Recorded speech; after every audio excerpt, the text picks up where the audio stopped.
ಕೂಡ ನಿಮ್ಮದೇ ಆಗಿರ್ತಕ್ಕಂಥ ಯೂಟ್ಯೂಬ್ ಚಾನಲ್ ಸ್ಟಡಿ ವಿತ್ ಪರಶುರಾಮ್ಗೆ ಸ್ವಾಗತ ಅಂತ ಹೇಳ್ತಾ, ಇದು SSLC ಬೋರ್ಡ್ದವರು ಬಿಟ್ಟಿರ್ತಕ್ಕಂಥ ಮಾಡೆಲ್ ಕ್ವಶನ್ ಪೇಪರ್ 3ರ ಕೀ ಉತ್ತರಗಳಿದ್ದಾವೆ. ಆಲ್ರೆಡಿ 2 ಕ್ವಶನ್ ಪೇಪರ್ನ ಹಾಕಿದ್ದೀನಿ. ಸೊ ನೀವು ವ್ಯೂಸ್ ಬಂದರೆ ಇನ್ನೊಂದು ಕ್ವಶನ್ ಪೇಪರ್ ಹಾಕ್ತೀನಿ. ಸೊ ಒಂದು ಮಾತು ಮಾತ್ರ ಸತ್ಯ, ಮಾಡೆಲ್ ಕ್ವಶನ್ ಪೇಪರ್ 1, 2, 3, 4 ಈ 4 ಸಾಲ್ವ್ ಮಾಡಿದರೆ ಪಾಸ್ ಅಂತೂ ಗ್ಯಾರಂಟಿ ಆಗ್ತೀರಿ. ಓಕೆ, ಸೊ ಪಾಸಿಂಗ್ ಪ್ರಶ್ನೆ ಮತ್ತು ಅಂಕಗಳು ನಿಮಗೆ ಮಾಡೆಲ್ ಕ್ವಶನ್ ಪೇಪರಲ್ಲಿ ಬೋರ್ಡ್ದವರೇ ಕೊಟ್ಟಿದ್ದಾರೆ ಅಂತ ಹೇಳ್ತಾ, ವಿಡಿಯೋನ ಲೈಕ್, ಶೇರ್ ಮತ್ತು ಸಬ್ಸ್ಕ್ರೈಬ್ ಮಾಡೋದನ್ನು ಮಾತ್ರ ಮರೆಯದಿರಿ. ಸೊ ತುಂಬ ಮೋಸ್ಟ್ ಇಂಪಾರ್ಟೆಂಟ್ ಆಗಿರ್ತಕ್ಕಂಥ ಪ್ರಶ್ನೆ ಪತ್ರಿಕೆ ಇತ್ತು, ನೋಡ್ಕೊಂಡು ಬರೋಣ. ಎಸ್, ದರ್ಪಣ ಒಂದು ವಸ್ತುವೊಂದರ ನೇರ ಮತ್ತು ದೊಡ್ಡದಾದ ಪ್ರತಿಬಿಂಬವನ್ನು ಉಂಟು ಮಾಡಿದೆ. ಹಾಗಾದರೆ ಆ ದರ್ಪಣದ ವಿಧ ಮತ್ತು ಸ್ವಭಾವ ಹೇಗೆ ಇರ್ತದೆ ಅಂತ ಕೇಳಿದರೆ, ನಿಮ್ನ ದರ್ಪಣ ಮತ್ತು ಮಿಥ್ಯ ಪ್ರತಿಬಿಂಬ. ವಿದ್ಯುತ್ ಮಂಡಲದಲ್ಲಿ ಬಳಕೆಯಾಗುವ ಶಕ್ತಿಯ ದರಕ್ಕೆ ಏನಂತ ಕರಿತೀರಿ? ವಿದ್ಯುತ್ ಸಾಮರ್ಥ್ಯ ಅಂತಲೇ ಕರಿತೀವಿ. ಎಸ್, ಇನ್ನು ವಿದ್ಯುತ್ ಮಂಡಲದಲ್ಲಿ ಉಪಯೋಗಿಸ್ತಕ್ಕಂಥ ರಿಯೋಸ್ಟಾಟ್ ಮತ್ತು ಸೇರ್ಪಡೆ ಇಲ್ಲದೆ ದಾಟಿದ ತಂತಿಯ ಒಂದು ಚಿಹ್ನೆಗಳನ್ನು ಕೇಳಿದರು. ಈ ತರನಾಗಿರ್ತಕ್ಕಂಥ ಚಿಹ್ನೆಗಳನ್ನು ಬರಿಬೇಕು. ಇನ್ನು ನೆಕ್ಸ್ಟ್, ಮನೆಯ ಮೀಟರ್ ಬೋರ್ಡ್ನಲ್ಲಿ ಫ್ಯೂಸನ್ನು ಸಜೀವ ತಂತಿಗೆ ಸಂಪರ್ಕಿಸೋ ಬದಲು ತಟಸ್ಥ ತಂತಿಗೆ ಸಂಪರ್ಕಿಸಿದರೆ ಏನಾಗ್ತದೆ ಅಂತ ಕೇಳಿದ್ದಾರೆ. ಸೊ ವಿದ್ಯುತ್ ಆಘಾತವಾಗ್ತದೆ. ವಿದ್ಯುತ್ ಫ್ಯೂಸ್ ಕಾರ್ಯನಿರ್ವಹಿಸದೇ ಇದ್ದರೆ ಎಲ್ಲ ವಿದ್ಯುತ್ ಉಪಕರಣಗಳು ಹಾನಿಗೊಳಗಾಗಿ ಹೋಗ್ತವೆ. ಇನ್ನು ಚಿತ್ರ ನೋಡ್ಕೊಡ್ರಿ. ಸೊ ಗಾಜಿನ ಪಟ್ಟದ ಮೂಲಕ ಬೆಳಕು ಹರಿದಿದೆ. H ಮತ್ತು M ಯಾವ ಬಣ್ಣಗಳು ಇದ್ದಾವೆ ಅಂತ ಕೇಳಿದ್ದಾರೆ. H ಅಂದರೆ ಕೆಂಪು, M ಅಂದರೆ ನೀಲಿ ಅಂತಕ್ಕಂಥದ್ದು ಇದೆ. ವಿಬ್ ಗಯಾರ್ ಅಂತಕ್ಕಂಥದ್ದು ಯಾರಿಗೆ ಗೊತ್ತಾಗ್ತದಲ್ಲ, ಅಲ್ಲಿ ನಿಮ್ಗೆ ಏನಾಗ್ತದಪ್ಪ ಅಂದ್ರೆ ಅವ್ರಿಗೆ ಯೂಸ್ ಆಗ್ತದೆ, ಟ್ರಿಕ್ಸ್ ಗೊತ್ತಾಗ್ತದೆ. ಇನ್ನು ವಾಹಕವೊಂದರ ರೋಧ ಆ ವಾಹಕದ ಉದ್ದ ಅಥವಾ ಆ ವಾಹಕದ ಅಡ್ಡಕೊಯ್ತದ ವಿಸ್ತೀರ್ಣದೊಂದಿಗೆ ಹೇಗೆ ಸಂಬಂಧಿಸಿದೆ ಅಂತ ಕೇಳಿದ್ದಾರೆ. ಸೊ 6th ಆನ್ಸರ್ ನೋಡಿ, ವಾಹಕದ ರೋಧವು ಅದರ ಅಡ್ಡಕೊಯ್ತಕ್ಕೆ ವಿಲೋಮಾನುಪಾತದಲ್ಲಿರ್ತದೆ. ಆ ವಾಹಕದ ಅಡ್ಡಕೊಯ್ತವು ಹೆಚ್ಚಾದಂತೆಲ್ಲ ಅದರ ರೋಧ ಕಡಿಮೆ ಆಗ್ತದೆ ಮತ್ತು ವಾಹಕತೆ ಹೆಚ್ಚಾಗ್ತದೆ. R is proportional to 1/A ಅಂತಕ್ಕಂಥದ್ದು ಇತ್ತು. ಇನ್ನು ಇನ್ನೊಂದು ಪ್ರಶ್ನೆ ಇದೆ, ಕೋಷ್ಟಕ ಕೊಟ್ಟಿದ್ದಾರೆ. 20 ಡಿಗ್ರಿ ಸೆಲ್ಸಿಯಸ್ನಲ್ಲಿ ಕಂಡುಬರುವ ಕೆಲವು ವಸ್ತುಗಳ ರೋಧಶೀಲತೆಯನ್ನು ಕೋಷ್ಟತೆಯಲ್ಲಿ ಕೊಟ್ಟಿದ್ದಾರೆ. ಅವುಗಳನ್ನು ವೀಕ್ಷಿಸಿ ಪ್ರಶ್ನೆಗಳಿಗೆ ಉತ್ತರವನ್ನು ಕೊಡಬೇಕು. ವಸ್ತು ಮತ್ತು ರೋಧಶೀಲತೆ ಇತ್ತು. ಸೊ ಬೆಳ್ಳಿ ಮತ್ತು ತಾಮ್ರದಲ್ಲಿ ಯಾವುದು ಉತ್ತಮ ವಾಹಕ ಏಕೆ ಅಂತ ಕೊಟ್ಟಿದ್ದಾರೆ. ಸೊ ಫಸ್ಟ್ ಆನ್ಸರ್ ಇಸ್ ಏನಪ್ಪ ಅಂದರೆ ಬೆಳ್ಳಿ. ಬಿಕಾಸ್ ಬೆಳ್ಳಿ ಉತ್ತಮ ವಾಹಕ, ಯಾಕಂದರೆ ಅದು ತಾಮ್ರಕ್ಕಿಂತ ಅತಿ ಕಡಿಮೆ ರೋಧಶೀಲತೆಯನ್ನು ಹೊಂದಿದೆ. ಸೆಕೆಂಡ್ ಕ್ವಶನ್ ನೋಡಿ, ವಿದ್ಯುತ್ ಉಷ್ಣೋತ್ಪಾದನಾ ಸಾಧನಗಳಲ್ಲಿ ಇವುಗಳಲ್ಲಿ ಯಾವುದನ್ನು ಬಳಸ್ತಾರೆ ಅಂತ ಕೇಳಿದ್ದಾರೆ. ಸೊ ನಿಮಗೆಲ್ಲ ಗೊತ್ತಿದೆ, ವಿದ್ಯುತ್ನ ಉಷ್ಣೋತ್ಪಾದನಾ ಸಾಧನಗಳಲ್ಲಿ ಏನು ಬಳಸ್ತಾರೆ? ನೈಕ್ರೋಮ್ ಬಳಸ್ತಾರೆ. ಬಿಕಾಸ್ ಅದು ಹೆಚ್ಚು ರೋಧಶೀಲತೆ ಹೊಂದಿದೆ, ಕಡಿಮೆ ದ್ರವಣ ಬಿಂದುವನ್ನು ಹೊಂದಿದೆ ಅಂತಕ್ಕಂಥದ್ದು ಉತ್ತರ. ಇನ್ನು 7ನೇ ಪ್ರಶ್ನೆ, ದಂಡಕಾಂತದ ಒಂದು ತುದಿಯನ್ನು ಸೂಜಿಕಾಂತದ ದಕ್ಷಿಣ ಧ್ರುವದ ಸಮೀಪಕ್ಕೆ ತರಲಾಗಿದೆ. ಆಗ ಸೂಜಿಕಾಂತದ ಈ ತುದಿ ದಂಡಕಾಂತದ ತುದಿಯಿಂದ ದೂರಕ್ಕೆ ವಿಚಲಿಸ್ತದೆ. ಈ ಸೂಜಿಕಾಂತದ ದಕ್ಷಿಣ ಧ್ರುವಕ್ಕೆ ನಿರ್ದೇಶಿತಗೊಂಡ ದಂಡಕಾಂತದ ಧ್ರುವವನ್ನು ಹೆಸರಿಸಿ. ನಿಮ್ಮ ಉತ್ತರಕ್ಕೆ ಕಾರಣವೇನು? ಸೊ ದಂಡಕಾಂತದ ಧ್ರುವ ದಕ್ಷಿಣ, ಏಕೆಂದರೆ ಸಜಾತಿ ಧ್ರುವಗಳು ವಿಕರ್ಷಣೆಯನ್ನು ಹೊಂದುತ್ತವೆ. ಇನ್ನು ಪಿನ ಮೊಸರದ 2F1 ಮತ್ತು F1ಗಳ ನಡುವೆ ಇಟ್ಟಾಗ ಪ್ರತಿಬಿಂಬವನ್ನು ತೊಡಬೇಕಿತ್ತು. ಸೊ ಸ್ಥಾನ 2F2ನಿಂದ ಆಚೆ ಬರ್ತದೆ. ಸ್ವಭಾವ ಸತ್ಯ ಮತ್ತು ತಲೆ ಕೆಳಗಾದ ವಸ್ತುವಿಗಿಂತ ದೊಡ್ಡದಾದ ಪ್ರತಿಬಿಂಬ. ಪಿನ ಮೊಸರನ್ನೇ ನೋಡಿಕೊಡ್ರಿ, ವೆರಿ ಮೋಸ್ಟ್ ಇಂಪಾರ್ಟೆಂಟ್. ನಾಳೆನೂ ಕೂಡ ಪಿನ ಮೊಸರ ಬರ್ತಕ್ಕಂಥ ಸಾಧ್ಯತೆ ತುಂಬಾ ಇದೆ. ಇನ್ನು ಪ್ರೆಸ್ ಬಯೋಫಿಯಾ ಅಂದರೆ ಏನು, ಅದಕ್ಕೆ ಕಾರಣ ಮತ್ತು ಪರಿಹಾರಗಳನ್ನು ಕೇಳಿದರು. ಉತ್ತರ ನೋಡಿ, ಪ್ರೆಸ್ ಬಯೋಫಿಯಾ ಅಂದರೆ ಹತ್ತಿರದ ಮತ್ತು ದೂರದ ವಸ್ತುಗಳೆರಡನ್ನು ನೋಡಲು ಕಷ್ಟವಾಗ್ತದೆ. ಇದಕ್ಕೆ ಕಾರಣ ಸಿಲಿಯರಿ ಸ್ನಾಯು ದುರ್ಬಲ, ಮೊಸರ ತನ್ನ ಸ್ಥಿತಿಸ್ಥಾಪಕ ಶಕ್ತಿಯನ್ನು ಕಳೆದುಕೊಳ್ಳೋದು. ಇದಕ್ಕೆ ದ್ವಿಸಂಗಮ ಮೊಸರವನ್ನು ಏನು ಮಾಡ್ತಾರೆ, ಬಳಸಿ ಈ ಪ್ರಿಸ್ ಬಯೋಫಿಯಾವನ್ನು ಪರಿಹಾರವನ್ನು ಮಾಡ್ತಾರೆ. ಇನ್ನು ಸಮೀಪ ದೃಷ್ಟಿದೋಷ, ಕಾರಣ ಮತ್ತು ಪರಿಹಾರ ಕೇಳಿದರು. ಸೊ ಸಮೀಪ ದೃಷ್ಟಿದೋಷ ಅಂದರೆ ವ್ಯಕ್ತಿ ಹತ್ತಿರದ ವಸ್ತುಗಳನ್ನು ಸ್ಪಷ್ಟವಾಗಿ ನೋಡಬಲ್ಲ, ಆದರೆ ದೂರದ ವಸ್ತುಗಳನ್ನು ಸ್ಪಷ್ಟವಾಗಿ ನೋಡಲಾರ. ಸೊ ಇದನ್ನೇ ಏನಂತ ಕರೀತಾರೆ? ಸಮೀಪ ದೃಷ್ಟಿದೋಷ ಅಂತ ಕರೀತಾರೆ. ಕಾರಣಗಳು: ಕಣ್ಣಿನ ಮೊಸರದ ವಿಪರೀತ ವಕ್ರತೆ, ಕಣ್ಣು ಗುಡ್ಡೆ ಸಹಜ ಸ್ಥಿತಿಗಿಂತ ಉದ್ದವಾಗಿರ್ತದೆ ಅಂತ ಬರೀಬೇಕು. ಇದಕ್ಕೆ ಪರಿಹಾರ ನಿಮ್ನ ಮೊಸರ. ಇನ್ನು ಓವರ್ಲೋಡ್ ಉಂಟಾಗಲು ಕಾರಣವೇನು ಅಂತ ಕೇಳಿದ್ದಾರೆ. ಎಸ್, ತಂತಿಗಳ ಮೇಲಿನ ಅವಾಹಕ ಹೊದಿಕೆ ಹಾನಿಯಾದಾಗ, ವಿದ್ಯುತ್ ಉಪಕರಣಗಳಲ್ಲಿ ಯಾವುದಾದರೂ ದೋಷವಿದ್ದರೆ, ಸಜೀವ ಮತ್ತು ತಟಸ್ಥ ತಂತಿ ನೇರ ಸಂಪರ್ಕಕ್ಕೆ ಬಂದಾಗ, ಒಂದೇ ಸಾಕೆಟ್ಗೆ ಹಲವಾರು ಉಪಕರಣಗಳ ಜೋಡಿಸೋದ್ರಿಂದ, ವಿದ್ಯುತ್ ಮಂಡಲದಲ್ಲಿ ಸೂಕ್ತ ದರದ ಫ್ಯೂಸನ್ನು ಬಳಸದೇ ಇರುವುದರಿಂದ. ಇನ್ನು ಸೊಲೆನೈಡ್ ಅಂದರೆ ಏನು? ಸೊಲೆನೈಡ್ನಿಂದ ವಿದ್ಯುತ್ ಕಾಂತ ಹೇಗೆ ತಯಾರಿಸ್ತೀರಿ? ಎಸ್, ಅವಾಹಕ ಹೊದಿಕೆ ಇರುವ ತಾಮ್ರದ ತಂತಿಯ ಅನೇಕ ಸುರುಳಿಗಳನ್ನು ಒತ್ತೊತ್ತಾಗಿ ಸುತ್ತಿರುವ ಸಿಲಿಂಡರ್ ಆಕಾರವೇ ಸೊಲೆನೈಡ್. ಇಲ್ಲಿ ವಿದ್ಯುತ್ ಪ್ರವಾಹವಿರುವ ಸೊಲೆನೈಡ್ನ ಒಳಭಾಗದಲ್ಲಿ ಕಾಂತೀಯ ವಸ್ತುವಾದ ಮೆದು ಕಬ್ಬಿಣದ ತುಂಡನ್ನು ಇರಿಸಿ ವಿದ್ಯುತ್ ಕಾಂತವನ್ನಾಗಿ ಮಾಡ್ತಾರೆ. ಇನ್ನು ಕಾಂತೀಯ ಬಲರೇಖೆಗಳ ಲಕ್ಷಣಗಳನ್ನು ಕೇಳಿದ್ದಾರೆ. ಸೊ ಕಾಂತೀಯ ಬಲರೇಖೆಗಳ ಲಕ್ಷಣಗಳು 5 ಬರ್ತಾವೆ. ಉತ್ತರ ಧ್ರುವದಲ್ಲಿ ಉತ್ಸರ್ಜಿತವಾಗಿ ದಕ್ಷಿಣ ಧ್ರುವದಲ್ಲಿ ವಿಲೀನವಾಗ್ತವೆ.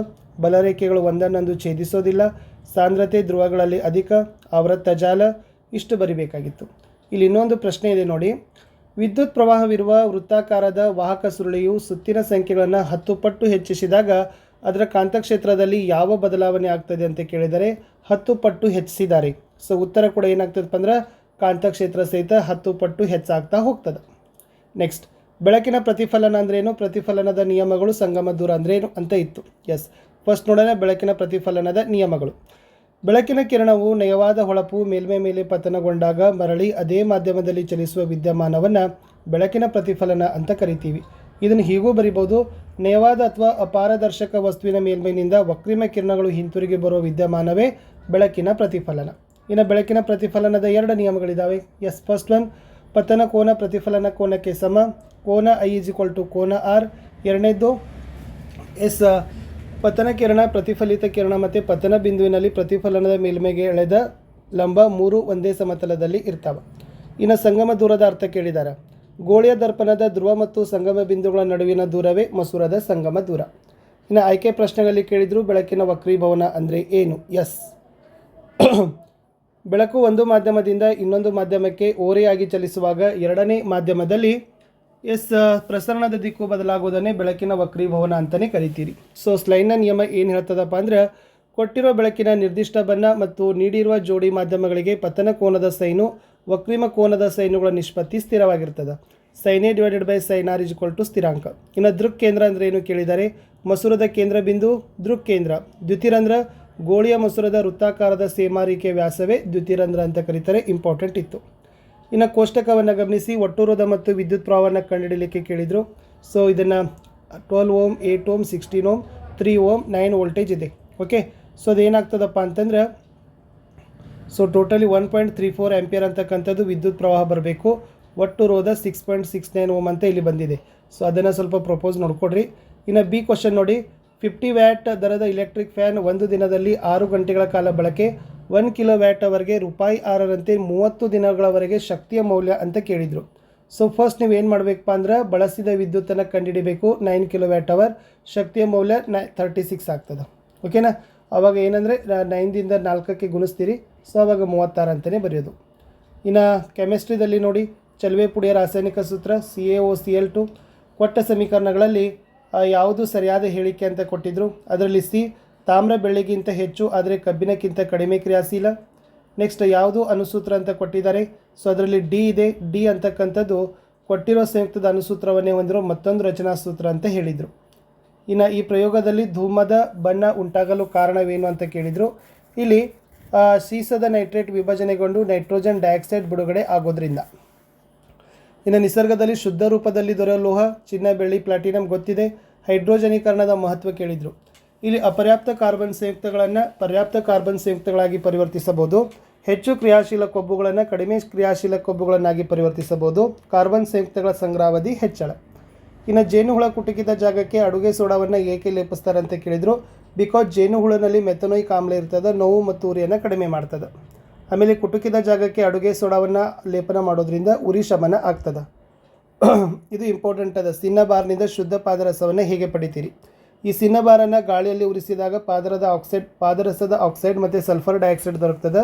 2HgS + 3O2 it gives to 2HgO + 2SO2. ಇನ್ನು ಪಾದರಸದ ಆಕ್ಸೈಡನ್ನು ಕಾಯಿಸಿದಾಗ ಪಾದರಸ ಮತ್ತು ಆಕ್ಸಿಜನ್ ಆಗಿ ವಿಭಜನೆಗೊಳ್ತದೆ. 2HgO it gives to 2Hg + O2 is the right answer. ಇನ್ನೊಂದಿದೆ, ಕ್ಯಾಲ್ಸಿಯಂ ನೀರಿನೊಂದಿಗೆ ಪ್ರತಿವರ್ತಿಸಿದಾಗ ಏಕೆ ಬೆಂಕಿ ಹೊತ್ತಿಕೊಳ್ಳೋದಿಲ್ಲ ಅಂತ ಕೇಳಿದರು. ಸೊ ನೀರಿನೊಂದಿಗೆ ಕ್ಯಾಲ್ಸಿಯಂನ ಪ್ರತಿವರ್ತನೆ ತೀವ್ರತೆ ಕಡಿಮೆ. ಕ್ಯಾಲ್ಸಿಯಂ ನೀರಿನೊಂದಿಗೆ ವರ್ತಿಸಿದಾಗ ಬಿಡುಗಡೆಯಾಗುವ ಉಷ್ಣ ಹೈಡ್ರೋಜನ್ ಹೊತ್ತಿಕೊಳ್ಳಲು ಸಾಕಾಗೋದೇ ಇಲ್ಲ.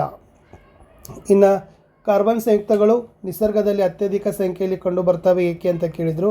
ಸೊ ಅದಕ್ಕೆ ಮುಖ್ಯವಾಗಿರ್ತಕ್ಕಂಥ ಗುಣ, ಒಂದು ಚತುರ್ವೇಲೆನ್ಸಿ, ಒಂದು ಕೆಟನೀಕರಣ ಅಥವಾ ಡೆಫಿನೇಷನನ್ನು ಬರೀರಿ.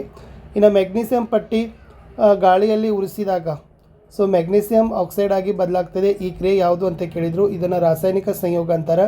ಎಸ್.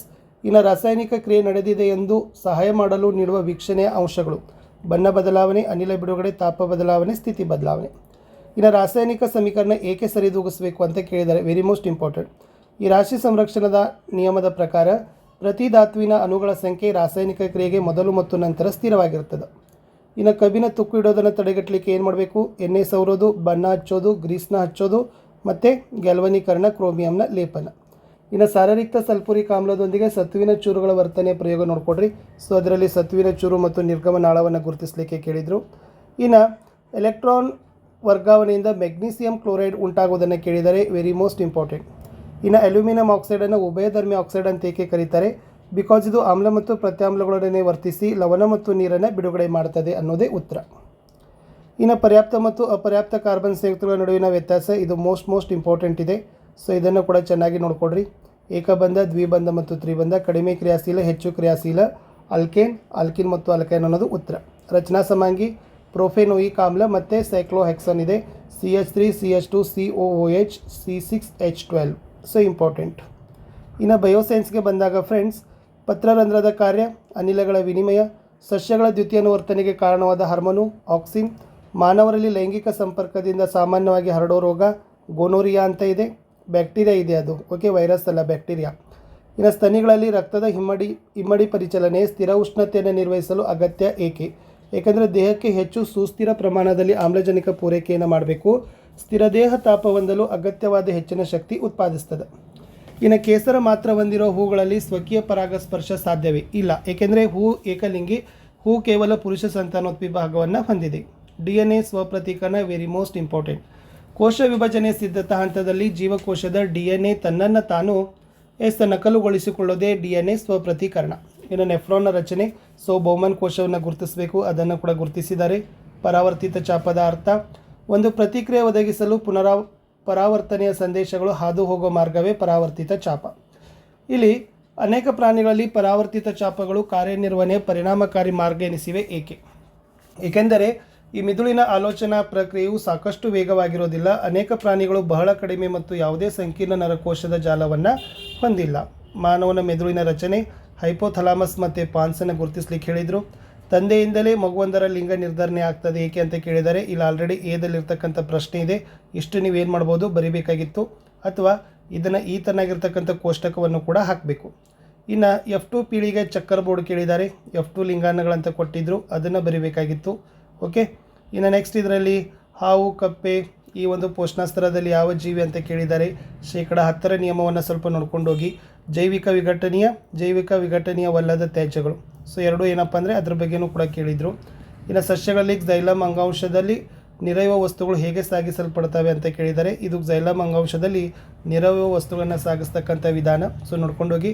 ಸಸ್ಯಗಳು ತ್ಯಾಜ್ಯ ಪದಾರ್ಥ ಹೊರಹಾಕಲು ಬಳಸ್ತಕ್ಕಂಥ 4 ವಿಧಾನಗಳನ್ನು ಕೇಳಿದ್ದಾರೆ.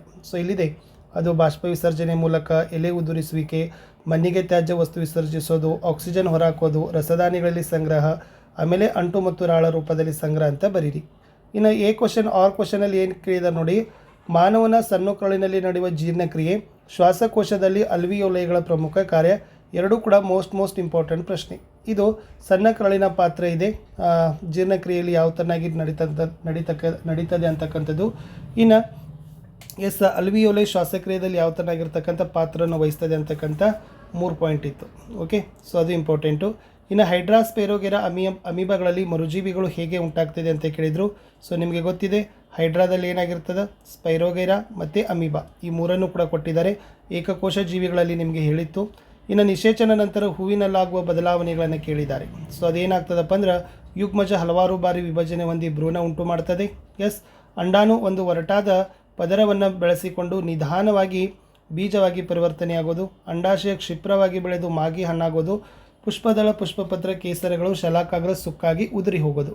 ಇನ್ನು ನೆಕ್ಸ್ಟ್ ಏನು ಕೇಳಿದ್ದಾರೆ ಅಂತಂದರೆ, ಅದರಲ್ಲೇ ಗರ್ಭಕೋಶದಲ್ಲಿ ಭ್ರೂಣ ಹೇಗೆ ಬೆಳೀತದೆ, ಸೊ ಭ್ರೂಣ ಹೇಗೆ ಪೋಷಣೆ ಪಡೀತದೆ ಅಂತಕ್ಕಂಥದ್ದು ಎದಲ್ಲಿ ಇತ್ತು. ಓಕೆನಾ. ಸೊ ಇದನ್ನು ಕೊಟ್ಟಿದ್ದಾರೆ ಭ್ರೂಣದರ ಬಗ್ಗೆ. ಸೊ ಅದನ್ನು ಕೂಡ ನೋಡ್ಕೊಂಡ್ರೆ, ವಿಶೇಷವಾಗಿ ಜರಾಯುನೇ ಬರ್ತದೆ ಅದರಲ್ಲಿ. ಇನ್ನು ಗಂಡು ಸಂತಾನೋತ್ಪತ್ತಿಯಲ್ಲಿ ವೃಷಣ ಮತ್ತು ವೀರ್ಯನಾಳಗಳ ಕೆಲಸಗಳನ್ನು ಕೇಳಿದ್ದಾರೆ. ಸೊ ವೃಷಣ, ವೀರ್ಯಾನ ಟೆಸ್ಟೋಸ್ಟಿರಾನ್ ಹಾರ್ಮೋನನ್ನು ಉತ್ಪತ್ತಿ ಮಾಡ್ತದೆ.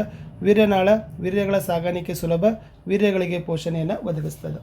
ಇಷ್ಟು ಮಾಡೆಲ್ ಕ್ವಶನ್ ಪೇಪರನ್ನು ನಾನು ಫಾಸ್ಟಾಗಿ ಹೇಳಿದ್ದೀನಿ, ಬಟ್ ಮೇನ್ ನೋಡ್ಕೊಳ್ರಿ ಅಂತ ಹೇಳ್ತಾ ಗುಡ್ ಲಕ್.